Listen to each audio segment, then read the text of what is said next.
Imagine watching the people you love most in the world taken away from you in the blink of an eye.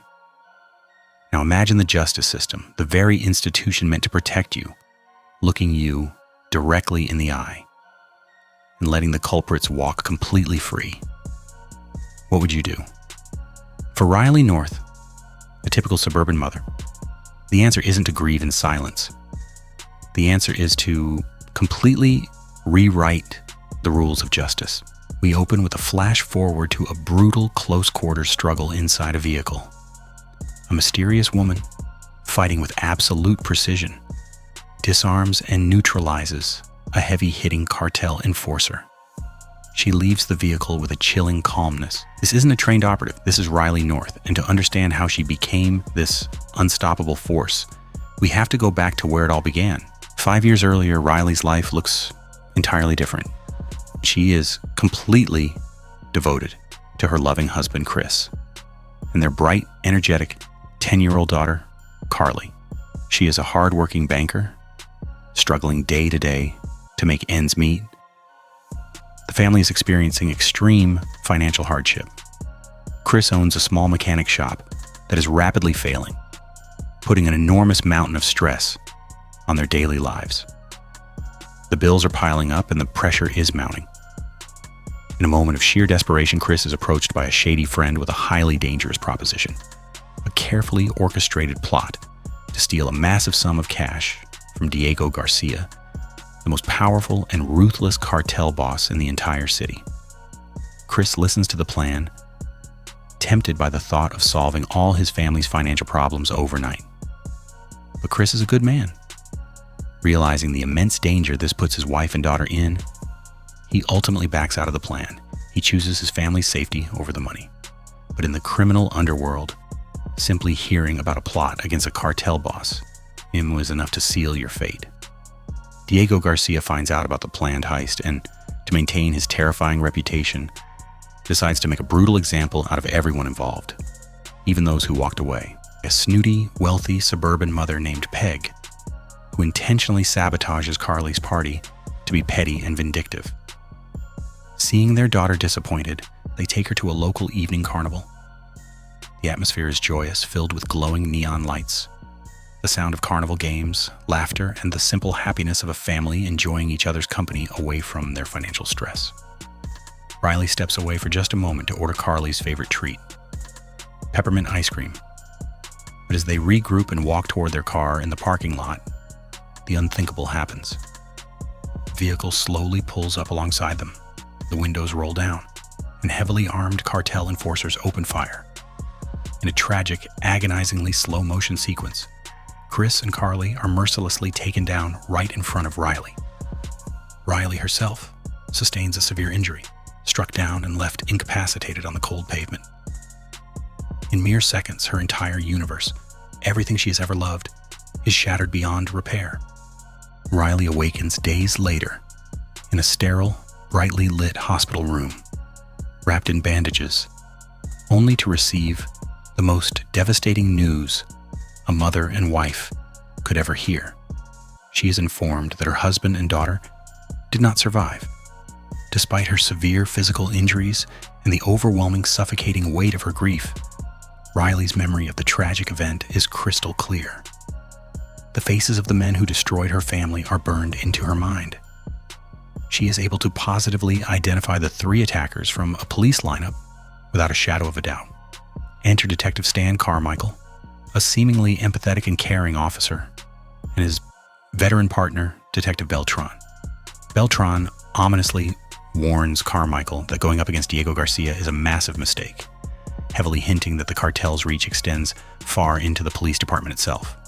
Before the hearing even begins, Riley is visited by Henderson, a slick, deeply corrupt lawyer representing the cartel. He visits her with a briefcase, offering her a massive, life-changing bribe to walk away, drop the charges, and forget what she saw. Riley violently rejects the dirty money. The tension begins to build as Riley prepares for the preliminary hearing, placing her complete, unwavering faith in the justice system to hold these criminals accountable for ruining her life. However, the system is entirely rigged against her from the inside out. During the courtroom hearing, Henderson uses the side effects of Riley's newly prescribed anti-anxiety medication to aggressively paint her as an unreliable, emotionally unstable witness. To make matters infinitely worse, Judge Stevens, who is secretly sitting comfortably on the cartel's payroll, declares that there's insufficient evidence to proceed. He completely dismisses the case. The prosecutor, also bought and paid for, does absolutely nothing to stop it. The three attackers smirk at Riley walking out of the courtroom completely free. Outraged, heartbroken, and utterly betrayed by the law, Riley lunges at the attackers in the courtroom, but is quickly subdued by bailiffs. Instead of helping the grieving mother, the corrupt judge orders Riley to be committed to a locked psychiatric ward. As Riley is being transported in an ambulance to the psychiatric facility, a primal survival instinct takes over. She realizes that if she is locked away, her family will never get justice. She manages to break free from her restraints, overpowers the medical staff in the back of the moving ambulance, forces the vehicle to stop, and escapes into the shadows of the night.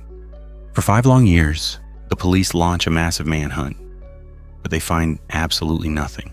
We cut back to the present day. Detectives Beltran and Carmichael are called to a bizarre and terrifying crime scene.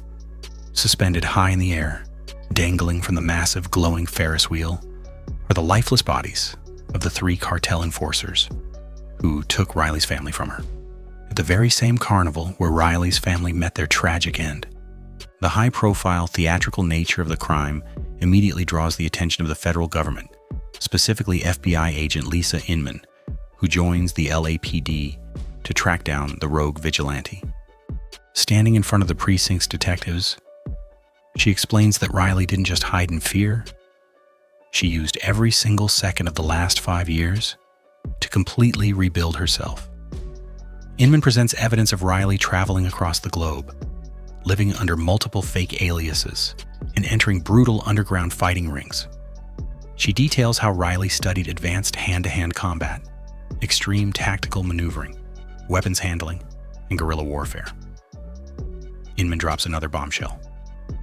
Before leaving the country 5 years ago, Riley robbed the very bank she used to work for to fund this extensive global training. The soft-spoken suburban mom they lost 5 years ago is officially gone. The woman who returned is an absolute, highly calibrated weapon preparing for a massive reckoning. The authorities soon realize that Riley isn't just going after the triggermen, she is systematically dismantling the entire corrupt system that failed her. She tracks down Judge Stevens. Now comfortably retired and living lavishly on dirty cartel money, the corrupt judge is ambushed in a secluded home. As she calmly walks away into the bright afternoon sun, the entire estate goes up in a spectacular, earth-shaking explosion. Before we get into Riley's ultimate explosive assault on the cartel boss, if you're loving this breakdown of a mother's relentless quest for justice, hit that subscribe button and leave a like to help the channel grow. Let us know in the comments below. If the justice system failed you like it failed Riley, and you knew the criminals were walking free, would you have the courage to take matters into your own hands? Let's get a debate going in the comments. Now let's get back to the explosive second half of Peppermint. Riley then sets her sights on a seemingly innocent, colorful piñata shop in the city, which is actually a heavy, fortified money laundering front for Diego's organization. She infiltrates the heavily guarded building with terrifying, ghost-like efficiency. Using the shadows, tactical precision, and relentless physical force, she takes down an entire squad of armed guards without raising a single alarm. She then sets the massive piles of illicit cartel money ablaze, sending millions of dollars up in smoke. Diego Garcia, the untouchable cartel kingpin, is completely losing control of his empire. His international partners are furious because Riley is systematically destroying his lucrative business routes. Diego is furious, humiliated, and backed into a corner. He places a massive multi-million-dollar bounty on Riley's head, demanding his entire army of men find her at all costs. Diego Garcia, desperate to end the humiliation, decides to lure Riley out by setting a massive, highly coordinated trap. He uses a suspected cartel warehouse as bait, rigging it to the brim with high-grade explosives and stationing heavily armed mercenaries in the shadows. Riley, whose tactical awareness is always one step ahead, anticipates the ambush. Meanwhile, FBI agent Inman is using advanced crime mapping and behavioral analysis to figure out where Riley has been hiding all this time. The data points to Skid Row, a heavily impoverished, forgotten area of Los Angeles. She survives the explosive trap by the skin of her teeth. She hijacks one of their vehicles and intentionally follows the retreating survivors straight back to Diego's luxurious, heavily fortified mansion. This is the exact moment she has been waiting 5 grueling years for. Riley breaches the mansion's outer defenses, navigating through the luxurious hallways and neutralizing Diego's elite bodyguards one by one. She moves like a machine until she finally kicks down the heavy wooden doors to Diego's personal office. Riley finally has Diego completely dead to rights. She raises her weapon, staring into the eyes of the man who ordered the strike on her family. The office door creaks open. Looking at the terrified little girl, Riley's mind flashes back to her own daughter, drawing a concealed weapon from his desk and striking Riley. Wounded, bleeding, and compromised, Riley is forced to retreat, leaping from a high balcony into the gardens below to escape the flood of incoming reinforcements. Injured, bleeding heavily, Riley desperately needs medical supplies to keep fighting. In a moment of dark, poetic justice, she breaks into the home of Peg, the very same snooty, arrogant suburban mom who ruined Carly's birthday party 5 years ago, raids her bathroom for medical supplies to stitch up her own wounds, and steals Peg's expensive SUV to get back to the city.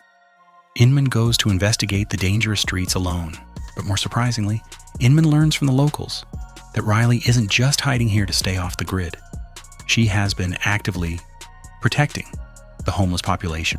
Agent Inman sets up a private, off-the-books meeting with Detective Carmichael to share her massive breakthrough and discovers a hidden, dilapidated van parked in an alleyway. Believing he is the only cop she can trust, it's Riley's hidden command center. Agent Inman has finally connected the dots and discovered how the cartel always seems to know the LAPD's tactical movements before they happen, that there is a high-ranking mole buried deep inside the police force. She reveals the evidence, and the twisting truth comes to light. Carmichael is the cartel's mole. He has been on Diego's payroll. He immediately pulls out his phone and contacts Diego, informing the cartel boss that Riley's secret base of operations is located deep within the alleys of Skid Row. Riley returns to Skid Row, completely exhausted, battered. Dozens of Diego's heavily armed cartel members are flooding the narrow streets, terrorizing the homeless population and tearing the place apart to draw Riley out into the open. In a beautifully tragic, emotional sequence, Riley hallucinates the glowing spirit of her daughter, Carly, standing over her in the darkness. The vision of her daughter gives Riley the sheer willpower and strength to stand back up on her feet. But as she opens her eyes, she realizes Skid Row has been completely swarmed. Using the tight, claustrophobic alleyways to her tactical advantage, Riley engages in an intense, grueling guerrilla-style warfare against Diego's men.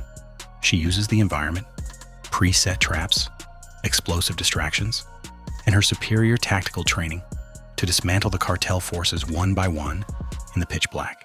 As she navigates the chaos, Riley discovers Agent Inman's lifeless body, grabs Agent Inman's mobile phone, and begins to live stream the chaotic urban warfare.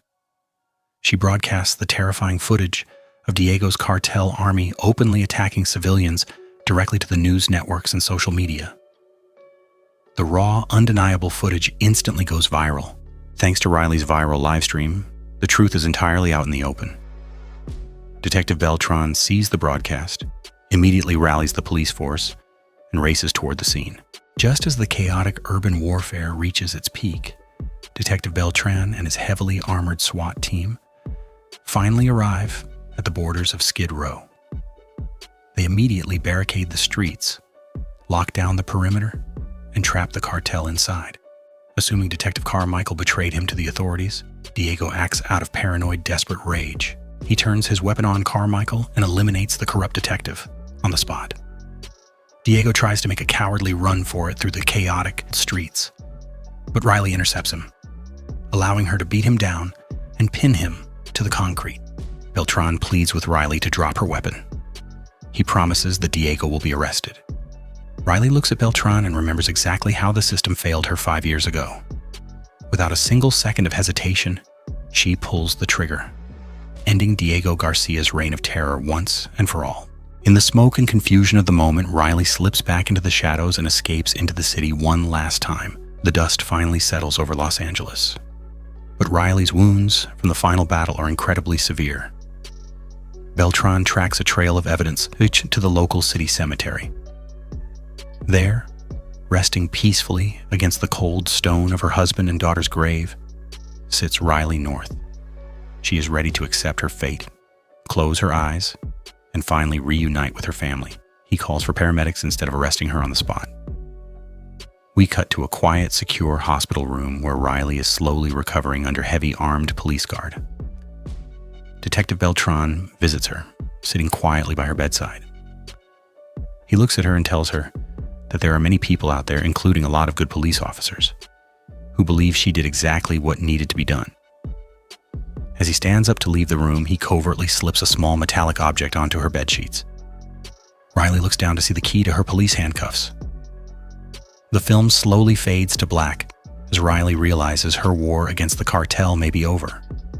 But her freedom as the city's guardian angel is just beginning.